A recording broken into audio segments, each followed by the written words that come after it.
cuando yo me casé con mi marido, siempre, cuando yo tenía que elegir una película o leer libros, a mí me encanta. Ahora no tengo tiempo, la verdad, pero me encanta leer. Mi marido me decía, bueno, pongamos una peli, pero no pongas las pelis esas que te gustan a vos siempre de negros. Él sabía que a mí me gustan las historias de negros, no sé por qué, no me preguntes porque es algo que yo no lo puedo explicar. Pero igual los libros, historias de negros he leído 2 millones porque eran las únicas que a mí me atrapaban. O por ejemplo, no sé si a ustedes les pasó alguna vez, yo lo hablo con mi hermana y viste cuando vos ves una imagen que vos decís, ay, qué lindo estar ahí, yo he estado ahí. Bueno, a mí me pasa con imágenes de la selva, ¿entendés? Me siento como que yo he estado ahí o como que yo pertenezco a ese lugar. Eso me pasa. Resulta que la mamá de mi abuelo era una morocha que mi abuelo la tenía en su casa. Prácticamente, o sea, no la presentaba a la sociedad como su esposa, sino era más como una criada o alguien que estaba muy en un segundo plano. De hecho, yo no conocía su cara hasta hace unos años que empezamos con esto a averiguar y entonces, bueno, le pudimos poner una cara a esa abuela. Bueno, su nombre es Sabina Gordillo. Con muy pocos datos empezamos a investigar. Una persona que me ayudó mucho también en investigación fue Alicia Delgado, ex compañera mía de la mesa afro. Empezamos a investigar en Family Search, que es una base de datos de los ¿cómo se llama? De los mormones. Bueno, ahí descubrimos que la mamá de mi bisabuela se llamaba Fructuosa Díaz. Y yo más o menos sabía que mi bisabuela era del departamento Minas. Entonces puse su nombre. Después descubrí que Sabina no se escribía con B larga como todos lo conocemos, sino ella estaba anotada con B corta. Entonces puse esos datos y salía ella vinculada a Antonio Manzoli, que era mi bisabuelo. Y lo que pude encontrar, que por ahí lo tengo después se los voy a pasar, es un certificado como que lo habían bautizado a mi abuelo en la catedral y al hermano. Entonces ese es el único papel que yo tengo que ellos están como pareja, pero creo que no estuvieron nunca casados legalmente. Y también encontré un censo de 1895 donde está anotada toda la familia de mi bisabuela, la mamá del papá, y los hermanos. Bueno, nos dio cosa con mi prima porque mi prima se dedica, aparte de ser profesora de folclore, es tejedora. Y bueno, nuestra tatarabuela era tejedora y estaba anotada así en el censo. Así que bueno, eso fue muy movilizante para las dos. Fue muy importante para nosotros como familia, porque yo por ahí me pongo a pensar qué haría yo si tuviese un esposo que me estuviera en un segundo plano, que no me dejara opinar sobre la educación de mis hijos, cómo los voy a vestir, qué les voy a enseñar. Fue muy dolorosa esa parte, pero fue muy sanadora. Y yo al unirme a la mesa afro, en realidad lo que yo quiero hacer es visibilizar, o sea, que eso no se tape, que si bien ha sido dolorosa su historia, porque si ha habido una raíz negra en la familia, no ha sido porque ellos han elegido estar acá, sino porque algunos de mis antepasados han sido traídos a la fuerza. Entonces ellos no eligieron estar acá. Quiero transmitírselos a mis hijos con alegría. No quiero expresar resentimiento. Más allá del dolor me gustaría conservar, qué sé yo, estas historias, podérselas contar, poder ver fotos, sentarnos, reconocernos y que ellos en el colegio digan que son afrodescendientes. Para mí es muy importante. Bueno, empezamos por el principio. Esa es mi bisabuela, Sabina Gordillo. Es la abuela de mi papá. Y esa es una tía de mi papá. Este es mi abuelo, que es el hijo de Sabina, blanco y de ojos verdes. Sin embargo, bueno, las primas de mi papá, parientes de mi papá, morochos. Este es mi papá, esa es mi mamá, mi hermana y yo. Bueno, en las fotos blanco y negras donde más por ahí se nota, son fotos viejas, pero donde más se nota a veces los rasgos. Como que yo soy la más morocha de mi familia. Por ejemplo, mi mamá es morocha como yo, pero no se nota porque está teñida de rubia, entonces parece que fuera más blanca y no se nota para nada. Mi hermana es mucho más blanca que yo y yo tengo más o menos el color de piel de mi papá. Entonces siempre me pareció que conmigo había algo que no cerraba. Muchas veces yo le planteé a mi papá, a mi mamá, si yo era adoptada, y no, nada que ver, me decían, ¿no ves que vos tenés la misma cara que tu mamá? Y es verdad. Pero bueno, cuando salió el tema este de la raíz afro y todo, era como algo que me terminó de cerrar. Como que yo, ves, esto es lo que yo necesitaba, o me parecía que era así, como algo que te hace mucho ruido y al final lo terminas descubriendo y te cierra todo.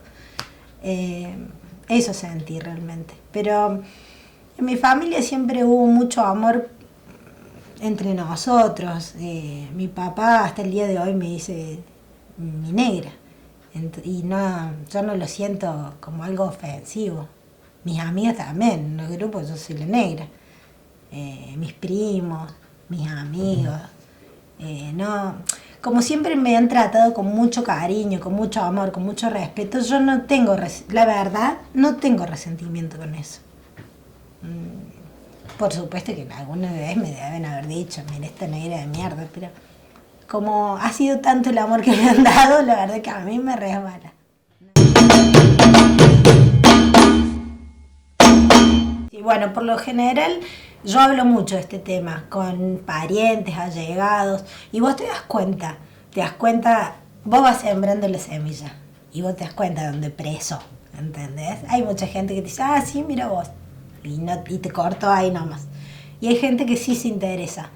Hoy en día, con todo el tema del internet y todos los medios de comunicación que hay, es mucho más accesible llegar a la gente. O sea, vos pones un flyer donde va a haber un movimiento afro, no solamente porque esté de moda, sino porque llama mucho la atención y hay gente que no puede creer que haya habido negros acá.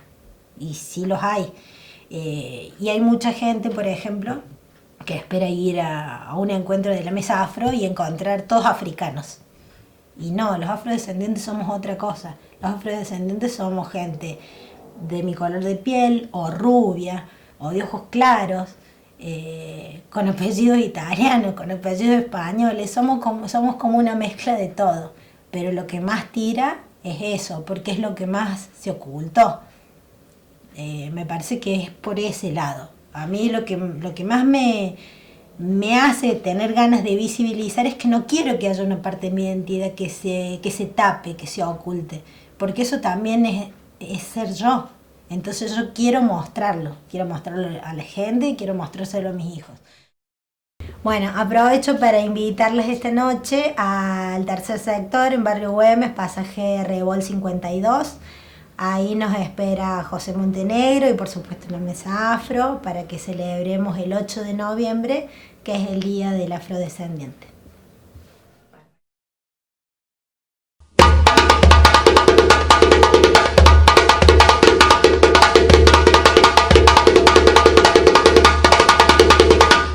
Bueno, mi nombre es Carolina Flores, pertenezco a Mesa Afro Córdoba. Hace 3 años venimos trabajando por el reconocimiento de lo que es la afrodescendencia argentina, y en especial de Córdoba por estar en esta provincia. Marcos Carrizo, hace 3 años también que pertenecemos a Mesa Afro Córdoba. Como dijo Carolina, trabajamos por la visibilización de la cultura y las raíces afroargentinas. Nuestro trabajo es de tipo académico, militante, difusión, capacitación e investigación. Esta actividad se realiza con el apoyo de la Secretaría de Derechos Humanos de la provincia de Córdoba, también la Secretaría de Derechos Humanos de la Municipalidad y fundamentalmente de nosotros que somos Mesa Afro Córdoba, una organización perteneciente a la Red Federal de Afroargentinos del Tronco Colonial, y también con los anfitriones que son la gente de Casa del Pueblo Güemes. Bueno, en realidad es un proceso social que tiene que ver con la fundación del Estado Nación Argentino, con su organización y con un modelo dicotómico de país en el cual o había civilización o barbarie. Y la barbarie estaba para aquellos constructores de este Estado representados por los originarios, por los indígenas y por la población mestiza, afrodescendiente, esclavizada. Y bueno, digamos, ahí empieza el proceso de invisibilización que le lleva mucho tiempo, décadas, y eso redunda en no poder ver las raíces africanas que son muy palpables, digamos, no solo en Córdoba, sino en todo el país. Nosotros pertenecemos a una organización en la cual hay casi de todas las provincias hay afrodescendientes, así que es un proceso en este sentido distinto a aquel, ¿no? Este es un proceso de visibilización, así que trabajamos por eso. El Estado argentino lo que buscaba era esa civilización a través de los europeos, o sea, todos descendíamos de aquellos barcos de europeos, ya sea españoles, italianos, alemanes, franceses, y bueno, entonces todo lo que era la esclavización que había habido acá se tenía que tapar, se tenía que invisibilizar, por eso se dicen que bueno, que murieron en las guerras como la primera fila o bien por enfermedades. El mestizaje es uno de los elementos que explica la supuesta desaparición del afro en la Argentina. En realidad hay un montón de categorías o palabras que los nombran, que es morocho, trigueño, muy morocho, pero en realidad son afrodescendientes muchas de esas personas.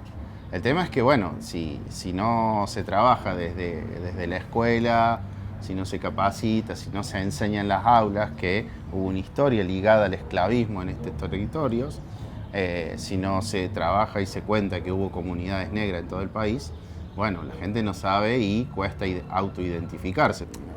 Córdoba, sus instituciones han trabajado mucho en el legado material, o sea, por ejemplo, todo lo que es el legado jesuítico tiene que ver con el trabajo de esclavizados afrodescendientes o africanos. Nosotros apostamos al patrimonio inmaterial, o sea, la cultura. Y en la cultura está muy presente, de hecho, por acá están los tambores, por ejemplo, que se hacen candombe, están los chicos que hacen candombe, esta gente tan linda. Y bueno, este barrio, por ejemplo, en el barrio donde estamos, allí al frente, existió el barrio de La Brojal, un barrio típico de negros, que tuvieron todas las ciudades americanas, sus barrios de negros. Entonces, este es uno de los barrios. Había otros, el Congo, quizás San Vicente también.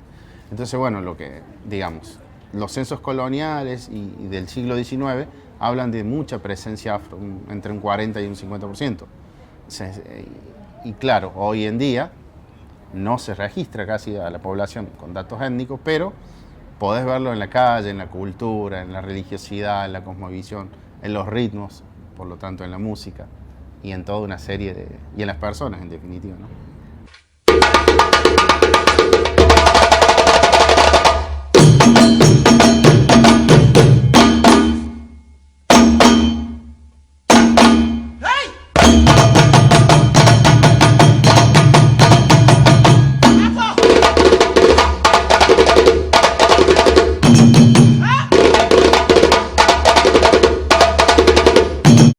El 8 de noviembre se conmemora a partir de una ley del año 2013, la ley es la 26852 y tiene que ver con el fallecimiento un 8 de noviembre de 1847 de María Remedios del Valle, una mujer de origen africano que combatió en el Ejército del Norte, que logró tener un cargo de oficial en esos ejércitos y bueno, su historia quedó registrada en los documentos de la legislatura y fue la figura emblemática a través de la cual se intenta reivindicar todo un colectivo.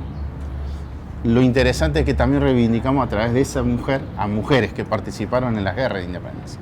Es una historia que no se conoce mucho, pero hubo miles de mujeres que participaron en todas las guerras de independencia, contribuyendo con su esfuerzo, incluso con su sangre, ¿no? Con su trabajo. Y bueno, es una historia poco conocida, pero aspiramos a que las nuevas generaciones las conozcan.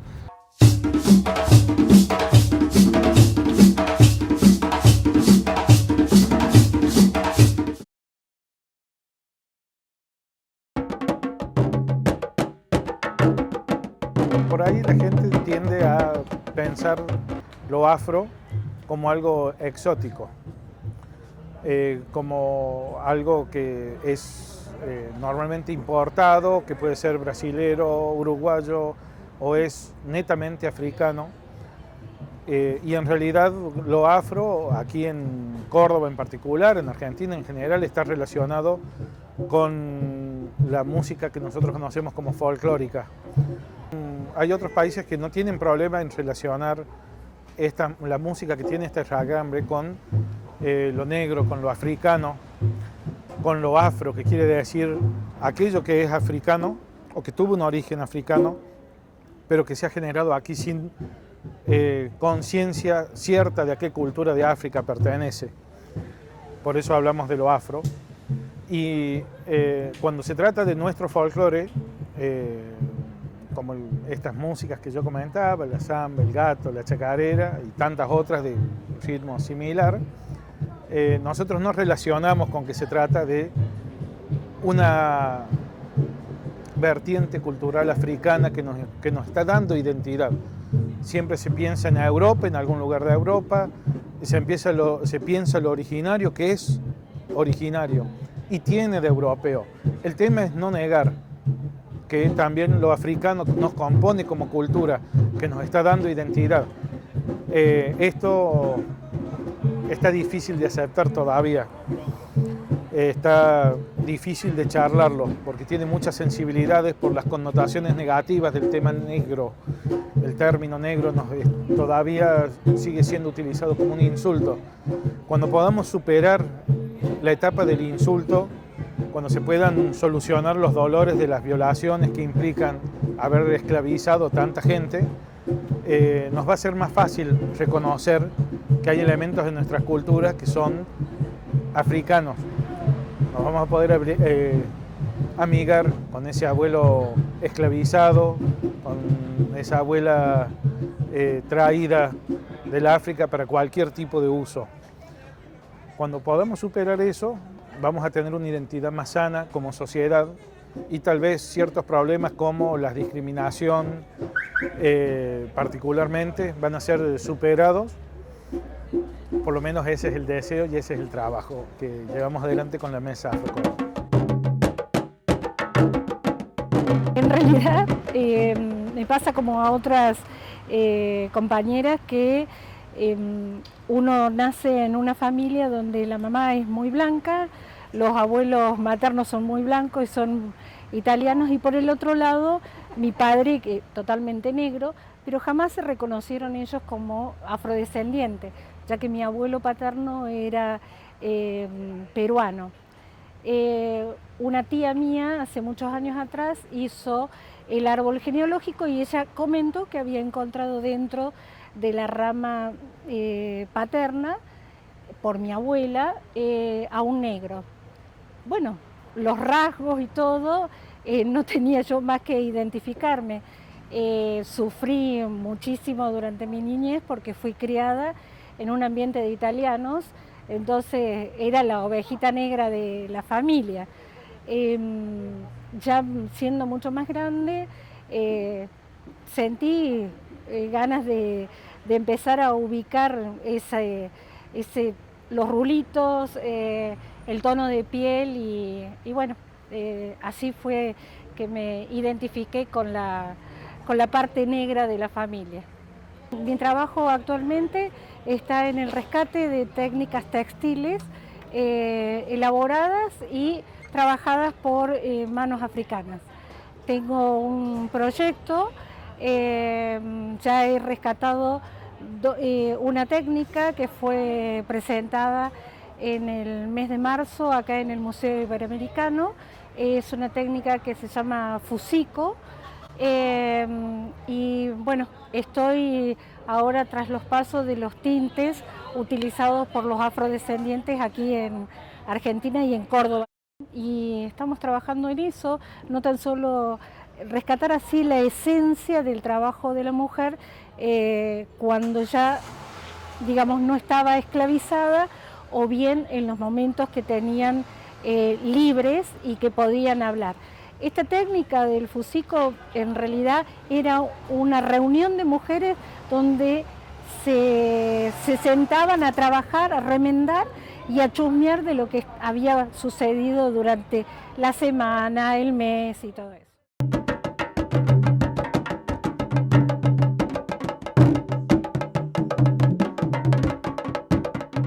Mi reconocimiento como afrodescendiente también vino de afuera, como en muchos casos que me decían, vos tenés rasgos afro, y el pelo, y la boca, y no sé qué. Y una compañera que está también en la mesa. Y bueno, entonces ahí fue cuando se abrió como un secreto ahí, sí, de que tenía una bisabuela que era negra.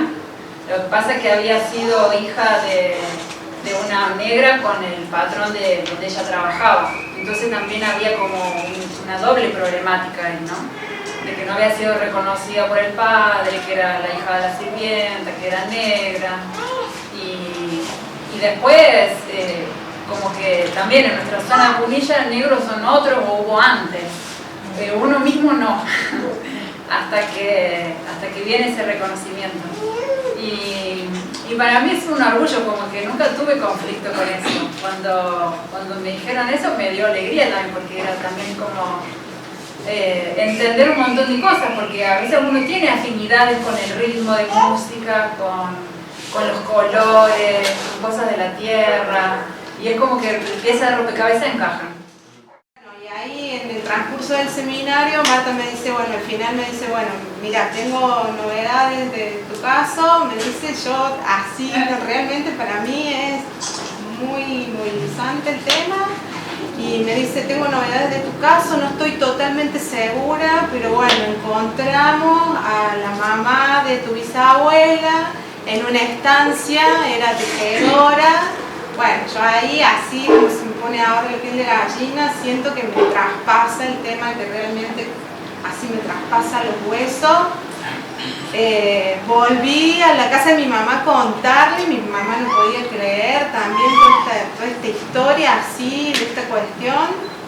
Bueno, esa noche lloré toda la noche.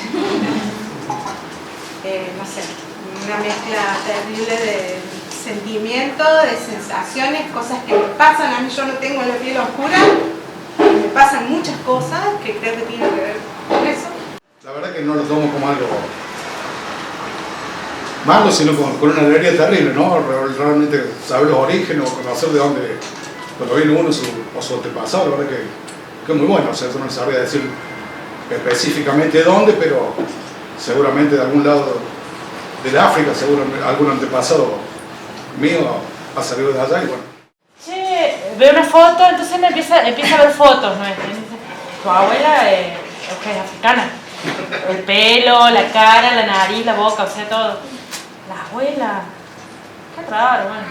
O sea, yo no lo había visto en mi familia, algo, pero que hoy en día es imposible, ¿no? Y entonces me voy un día, porque yo me había taladrado mucho la cabeza y estaba leyendo justamente el Seminario en el Marco, qué sé yo, y busco una foto que yo la tenía en mi memoria de mi abuela con los abuelos de ella. O sea, pues mi abuela sí, el pelo, la boca, todo, pero cuando veo a los abuelos, o sea, el abuelo de ella, negro, o sea, no hay por dónde buscarle la vuelta, y la abuela también, que de hecho yo en una oportunidad se la muestro a Marcos.